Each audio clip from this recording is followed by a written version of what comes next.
Here we are under my loquat tree.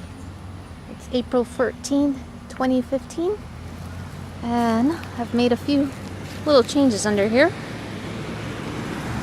One being that I put this nice chair so I can sit. Of course, you gotta watch out for falling fruits. And the fruit season for this tree is almost over. A lot of the fruits are turning gross and fermenting and getting yucky.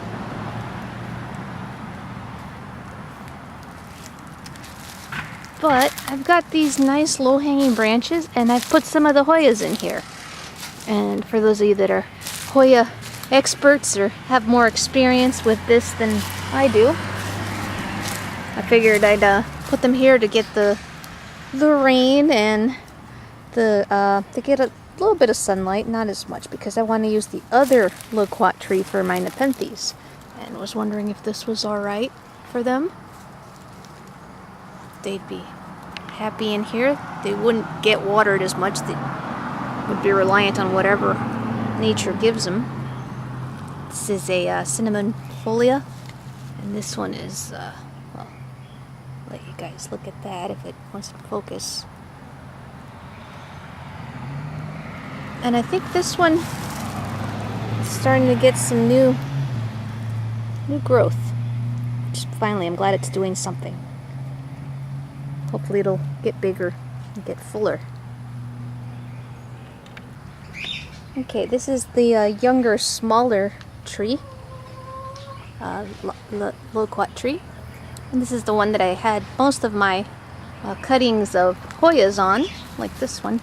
But now I mainly want to put the more sensitive Nepenthes out here that don't want as much full sun. This is a new one. This is Nepenthes Ventricosa Red. I love this Nepenthe. I hope it'll do well. It's so cute.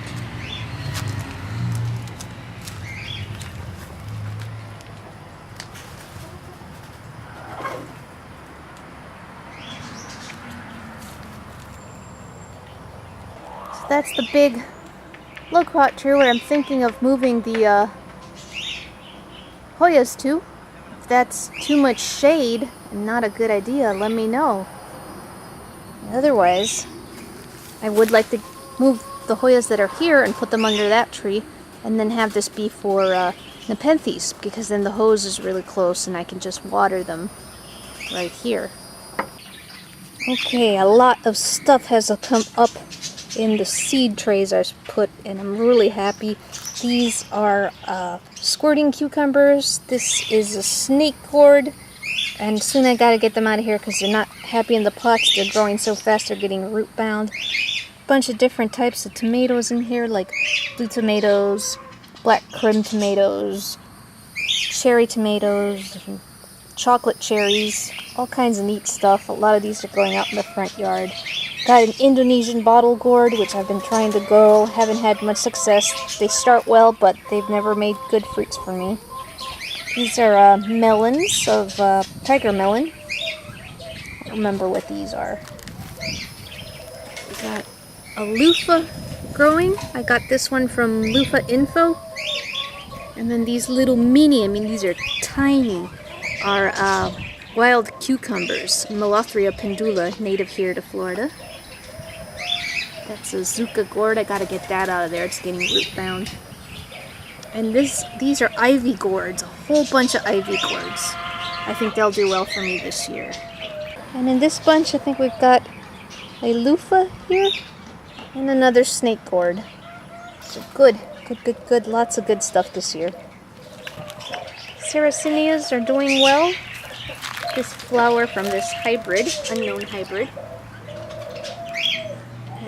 And new pictures are starting to come up.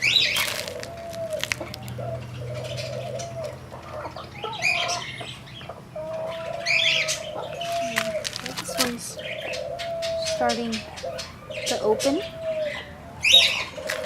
This one's coloring up nice and red. Very nice. And I'm just going to take you guys around the Nepenthes, I guess hanging little baskets areas here, and talk about a few things that I've been thinking. So as you saw my previous video, I made just for the Amorphophallus update. Do you guys like that they get their own video? Do you guys prefer one long garden update? I personally, when I see videos that are longer than 10 minutes on YouTube, I don't feel like watching them. I try to keep everything under 10 minutes if possible, unless it's really, really good and informative in some way. So, would it be better to break it up into little videos of plant types, or just one big, long garden update? Comment and let me know. I approve comments, so be patient too and give me time to reply, approve, and respond to everything.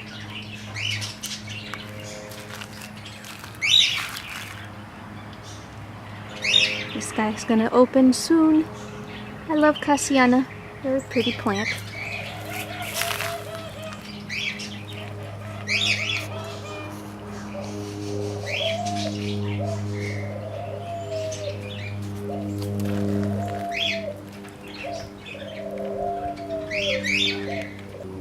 Here is another Cassiana plant. This one's growing almost in full sun and it's doing really well. In fact, these are baby plants it's making. They're called basils. And they're starting to put out, they're going to have pictures on the ends of the leaves. Like this one here's already got a picture on it. And that's a picture that's looped around in there. Oh, that's a nice one, right? Get that leaf out of the way. Right there. And this little picture forming right there. Very cool. This plant. I may just leave these in here and let it get really full, make it a full basket. Or I may take some of them out to try to make whole new plants. And the sunflowers are doing very well. I think they should be ready for me to be able to take these net covers off them. I don't think the chickens would disturb them much, so hopefully I can do that.